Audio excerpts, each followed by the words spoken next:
नमस्कार साथियों, मैं एक बार फिर से आपके सामने एक नई वीडियो लेके आया हूँ जो क्लास 10th के हिस्ट्री के फर्स्ट चैप्टर से रिलेटेड है।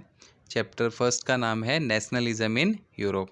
तो साथियों, लास्ट क्लास में हम लोगों ने ट्रीटी ऑफ वियना या कांग्रेस ऑफ वियना के बारे में पढ़ा था, जो कि 1815 में होती है और जिस ट्रीटी को होस्ट करता है ऑस्ट्रिया का chancellor Duke Metternich.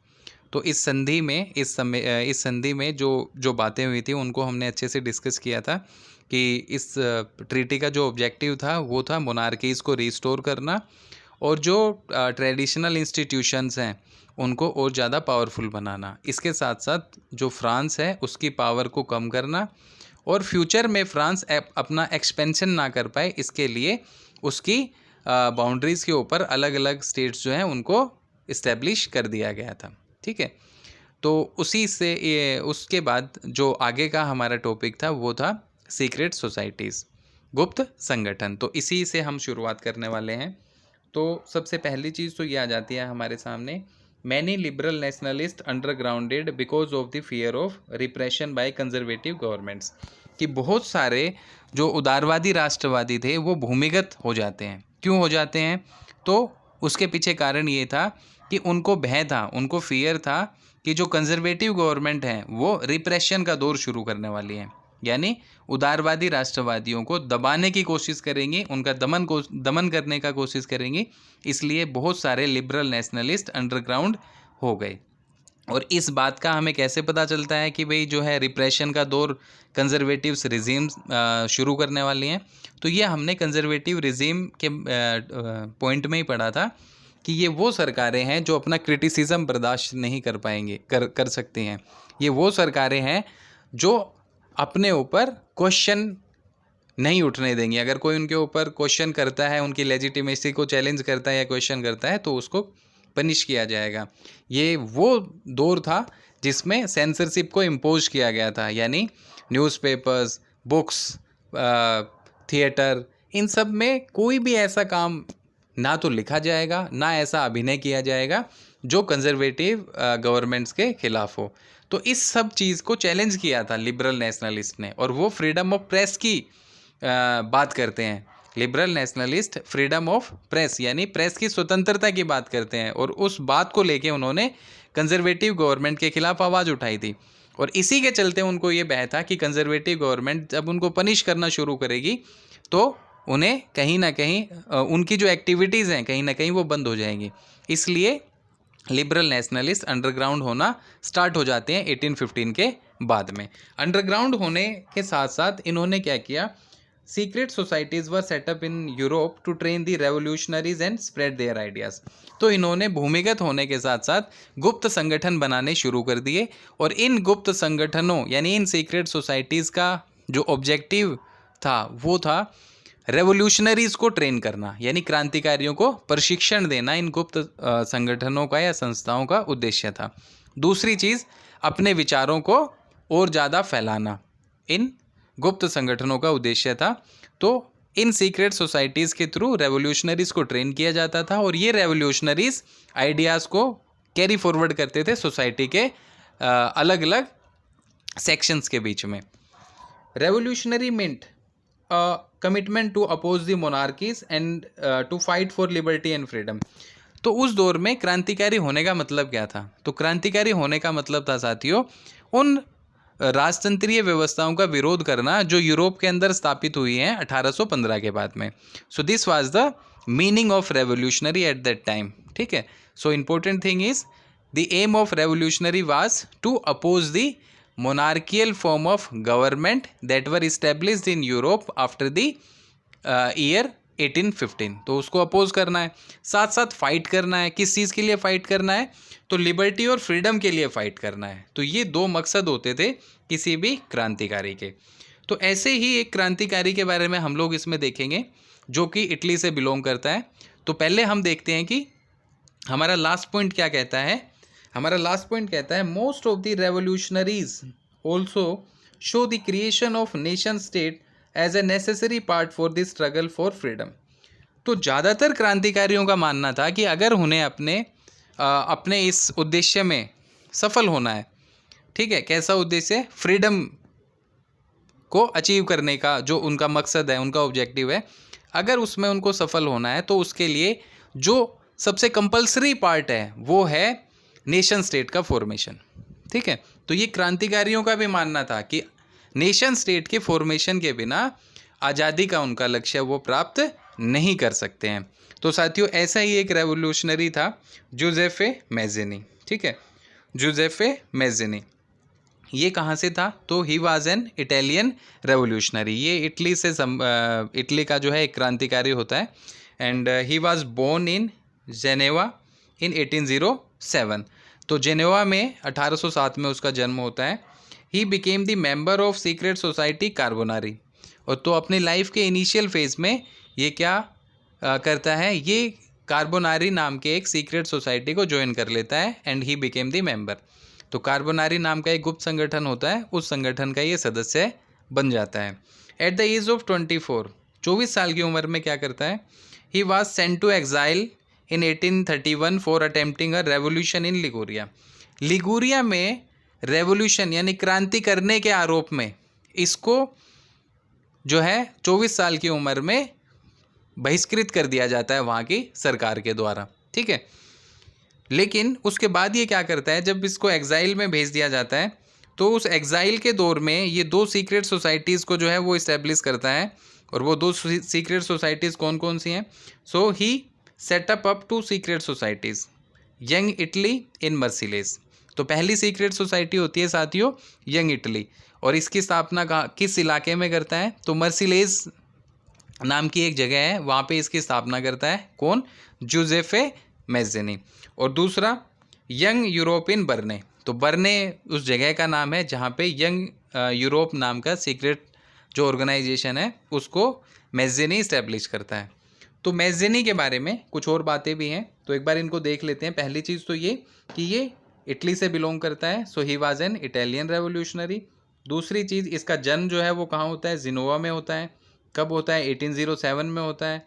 Initial phase में ये कौन सी सीक्रेट ऑर्गेनाइजेशन का मेंबर होता है? So he became the member of secret society having name Carbonari. तो शुरुआत में कार्बोनारी का सदस्य बनता है। और कार्बोनारी क्या है? तो भाई ये एक सीक्रेट ऑर्गेनाइजेशन हुआ करता था उस दौर में।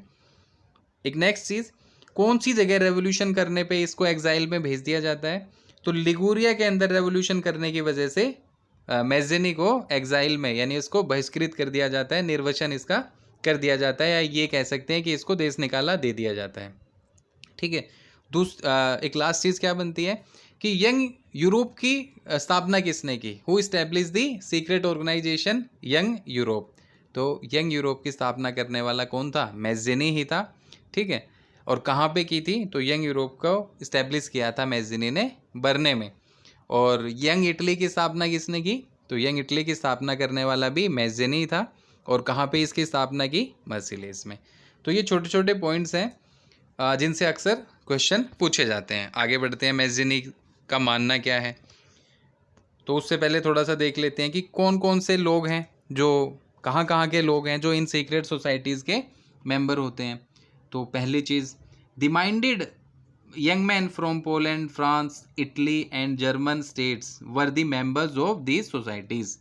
कि ये जो सीक्रेट ऑर्गेनाइजेशन या सीक्रेट सोसाइटीज़ थी, इनके मेंबर कहाँ से थे? पोलैंड से।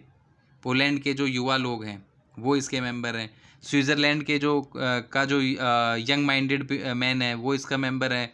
फ्रांस से जो यंग हैं वो मेंबर हैं। जर्मनी के जो युवा हैं वो भी इन सीक्रेट ऑर्गेनाइजेशन के मेंबर होते हैं। ठीक है, यानी इन इलाकों के वे सारे युवा जो मैज़ेनी के विचारों में विश्वास रखते थे, वो सारे के सारे युवा इन सीक्रेट सोसाइटीज़ को ज्वाइन करते हैं, उनके मेंबर बनते हैं और इन सीक्रेट सोसाइटीज़ के आइडियाज़ को और आइडियोलॉजी को स्प्रेड आउट करने का काम करते हैं। Mazzini believed that God had intended nations to be the natural units of mankind. तो मैज़ेनी का ये मानना है कि जो नेशन स्टेट हैं वो बहुत ज़्यादा ज़रूरी है, यानी राष्ट्र राज्य बहुत ज़्यादा ज़रूरी है। क्यों ज़्यादा ज़रूरी है? क्योंकि राष्ट्र जो राज्य हैं, जो नेशन स्टेट हैं, वो नेचुरल यूनिट हैं मैनकाइंड की, यानी मानवता की या फिर मनुष्यों की भलाई के लिए जो सबसे अहम चीज़ है वो है उनका उन लोगों का एक राष्ट्र के सिटीजन के तौर पे होना, और यही ईश्वर की मर्जी है। ठीक है, तो भगवान का भी यही विश्वास है कि लोग कहाँ रहें, लोग जो है वो नेशन स्टेट में रहें, ताकि उन लोगों का डेवलपमेंट हो सके, उन लोगों के अंदर यूनिटी हो, और वो यूनिटी कहीं ना कहीं क्या करेगी, वो यूनिटी कहीं ना कहीं एक इंटीग्रेटेड रिपब्लिक इस्टेब्लिश करने में हेल्प करेगी, और जिसके चलते डेमोक्रेटिक वैल्यूज़ जो हैं वो इस्टेब्लिश होंगे। तो मैज़िनी इस बात को प्रमोट करता है कि सिर्फ मैं ही नहीं चाहता हूँ कि नेशन स्टेट का फॉर्मेशन हो, मैं ही नहीं चाहता हूँ कि इटली जो है वो अलग अलग टुकड़ों में होने की बजाय एक यूनाइटेड इटली के तौर पे जाना जाए, बल्कि ये भगवान की मर्जी है, ये भगवान का आदेश है कि इटली का यूनिफिकेशन होना चाहिए, और इटली अब लंबे समय तक अलग अलग टुकड़ों में बटा हुआ नहीं रह सकता है। ठीक है, so Italy should be unite in single unifies republic with a wider alliance. तो यही बात, इस बात को मैं एक्सप्लेन कर चुका हूँ कि मैज़िनी कहता है कि ईश्वर की मर्जी ही है कि नेशन स्टेट का फॉर्मेशन हो और इटली का यूनिफिकेशन हो। ठीक है, इटली का एकीकरण हो। क्यों? क्योंकि इटली उस दौर में कई सारे छोटे छोटे राज्यों और प्रदेशों के अंदर बटा हुआ था। तो मैज़िनी ये कहता था कि भाई अब इटली जो है वो ज़्यादा समय तक छोटे छोटे राज्यों और प्रदेशों में बटा हुआ नहीं रह सकता, उसका यूनिफिकेशन बहुत ज़रूरी है, और सारे के सारे इलाकों को जोड़ के एक एकीकृत इटली का निर्माण करना जरूरी है। और उसके लिए क्या बात कही, तो वो कहता था कि इटली को जोड़कर राष्ट्रों के व्यापक गठबंधन के अंदर एक एकीकृत गणतंत्र बनाना ही उसका मकसद है। और ये लोगों की मुक्ति कब हो सकती है, तो वो कहता था कि लोगों की मुक्ति तभी हो सकती है जब इटली का यूनिफिकेशन हो जाए। यानी उसने किस यूनिफिकेशन को किससे जोड़ा, लोगों की मुक्ति से। और यहाँ लोगों की मुक्ति कहने का मतलब क्या है कि कंजर्वेटिव रिजीम से छुटकारा तभी मिल सकता है जब इटली एक यूनाइटेड नेशन स्टेट के तौर पे इस्टेब्लिश हो जाए, और यहाँ के जो लोग हैं, यहाँ जो लोग रह रहे हैं, उनको उस नेशन स्टेट का सिटीजन मान लिया जाए, तभी डेमोक्रेटिक वैल्यूज़ इस्टेब्लिश हो सकते हैं। नहीं तो ये कंजर्वेटिव एरा जो कि ऑटोक्रेटिक है, ये ऐसे ही ग्रो करता रहेगा। तो उसके खिलाफ ये बात करता है, और उसी को ये भगवान के साथ जोड़ देता है कि ईश्वर की भी मर्जी यही है कि ऐसा होना चाहिए। So this unification could be the basis of Italian liberty, यानी इटली के लोगों की मुक्ति तभी हो सकती है, उनको आज़ादी तभी मिल सकती है जब इटली एक यूनिफाइड स्टेट हो। Following his model, secret societies और organisations were set up in Germany, France, Switzerland and Poland. तो जैसा मैज़िनी ने किया था कि उसने सीक्रेट ऑर्गेनाइजेशंस को इस्टेब्लिश किया, अपने ऑब्जेक्टिव्स को क्लियर किया, और उसने बताया कि भाई यूनिफाइंग इटली ही ज़रूरी है, तभी जो है लोगों को कहीं ना कहीं फ्रीडम और लिबर्टी मिल पाएगी। तो इसी मॉडल को देख के, इसी मॉडल को फॉलो करते हुए मैज़िनी के जर्मनी के अंदर, फ्रांस के अंदर, स्विट्ज़रलैंड के अंदर और पोलैंड के अंदर कई सारे सीक्रेट ऑर्गेनाइजेशंस को इस्टेब्लिश किया गया था। ठीक, Mazzini oppose the monarchy, Mazzini जो था वो राजतंत्र का घोर विरोधी हुआ करता था। And his vision of democratic Republic frightened the conservatives, और उसका जो विजन था प्रजातांत्रिक गणतंत्रों के लिए, तो वो उस विजन से जो कंजर्वेटिव्स गवर्नमेंट है वो बहुत ज़्यादा डरती थी। ठीक है, तो सबसे पहली बात कि जो मैज़िनी था वो मोनार्कीज का घोर विरोधी था, यानी बहुत कड़े स्तर पे वो मोनार्की को अपोज करता था। और वो किसके फेवर में था, तो वो फेवर में था डेमोक्रेटिक रिपब्लिक के, यानी प्रजातांत्रिक गणतंत्रों की स्थापना के वो फेवर में था, ताकि कंजर्वेटिव ऑर्डर या कंजर्वेटिव रिजीम जो है उसको ख़त्म किया जा सके। और यही कारण था कि मैज़िनी के इस सपने से रूढ़िवादी बहुत ज़्यादा डरते थे।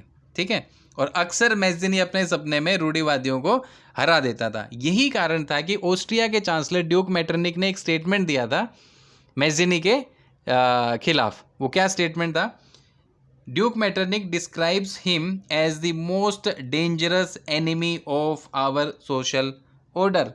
तो जो ऑस्ट्रिया का चांसलर था ड्यूक मेटरनिक, उसने क्या कहा, वो कहता था कि ये जो इंसान है जुसेफी मैज़िनी, ये क्या है? ये हमारी सामाजिक व्यवस्था का सबसे खतरनाक दुश्मन है। तो ये ड्यूक मेटरनिक ने स्टेटमेंट दिया था मैज़िनी के लिए। तो इससे आइडिया लग सकता है कि ऑस्ट्रिया जैसे एक पावरफुल यूरोपियन टेरिटरी का जो चांसलर है ड्यूक मेटरनिक, जो अपने आप में कम नहीं है, वो भी एक बहुत शातिर खिलाड़ी है। तो ड्यूक मेटरनिक भी ये स्टेटमेंट देता है मैज़िनी के जो एक्टिविटीज़ उसने की, जो सीक्रेट ऑर्गेनाइजेशंस उसने इस्टेब्लिश की, या जो मैज़िनी का ऑब्जेक्टिव्स था या उसके आइडियाज़ से, और या फिर मैज़िनी के ऑब्जेक्टिव और आइडियाज़ का यूरोप के दूसरे इलाकों में जो इम्पैक्ट था, उस सब को एनालाइज करने के बाद ड्यूक मेटरनिक ने स्टेटमेंट दिया कि ये जो इंसान है, ये इंसान हमारे सोशल ऑर्डर के लिए सबसे ज़्यादा खतरनाक है, यानी ये हमारी सामाजिक व्यवस्था, हमारे सोशल ऑर्डर का सबसे बड़ा दुश्मन है। So this was the statement that was given by Duke Metternich against the Giuseppe Mazzini. तो साथियों, ये वो दौर था। इससे अब हमें अंदाज़ा लगना शुरू हो गया है कि यूरोप के अलग अलग इलाकों के अंदर कहीं ना कहीं नेशन स्टेट को इस्टेब्लिश करने के मुहिम शुरू हो गई है, जो कि सीक्रेट ऑर्गेनाइजेशंस के इस्टेब्लिशमेंट से पता चल रहा है। दूसरी चीज़ ये है कि अलग अलग जो टेरिटरीज़ हैं उसमें ये जो सीक्रेट ऑर्गेनाइजेशंस इस्टेब्लिश हो रही हैं, ये अपने ऑब्जेक्टिव्स को लेके क्लियर हैं। और इनका ऑब्जेक्टिव क्या है? तो इनका ऑब्जेक्टिव यही है कि भाई नेशन स्टेट का फॉर्मेशन बहुत ज़रूरी है, और उसके लिए ये फाइट करना चाह रहे हैं, उसी के लिए फाइट करते हैं, उसी के चलते ये कंजर्वेटिव रिजीम्स के खिलाफ बगावत करते हैं। ठीक है, तो ये एक नेक्स्ट फैक्टर था जो कहीं ना कहीं नेशनलिज्म की जो आइडियोलॉजी है उसको यूरोप के अंदर डेवलप करने की कोशिश करता है, और कहीं ना कहीं नेशन स्टेट की बात करता है। तो साथियों, आज के लिए इतना ही। अभी तक हम कई सारे पॉइंट्स को डिस्कस कर चुके हैं जो यूरोप के अंदर नेशनलिज्म की आइडियोलॉजी को प्रमोट कर रहे हैं। सबसे पहला तो हमने पढ़ा था सोशल जो ग्रुप्स इमर्ज होते हैं ईस्टर्न और सेंट्रल यूरोप के अंदर। उसके बाद हमने पढ़ा था लिबरल नेशनलिज्म, कि इसका भी कहीं ना कहीं इंपॉर्टेंट रोल है, क्योंकि ये इंडिविजुअल के राइट्स की बात करता है, इक्वलिटी बिफोर लॉ की बात करता है, साथ साथ ये एक ऐसी सरकार की बात करता है जो सभी की सहमति पे बनी हो। और इसके अलावा इकोनॉमिक्स फेयर में ये क्या कहता है कि भाई रिस्ट्रिक्शंस, स्टेट इम्पोज रिस्ट्रिक्शंस को ख़त्म कर दिया जाए।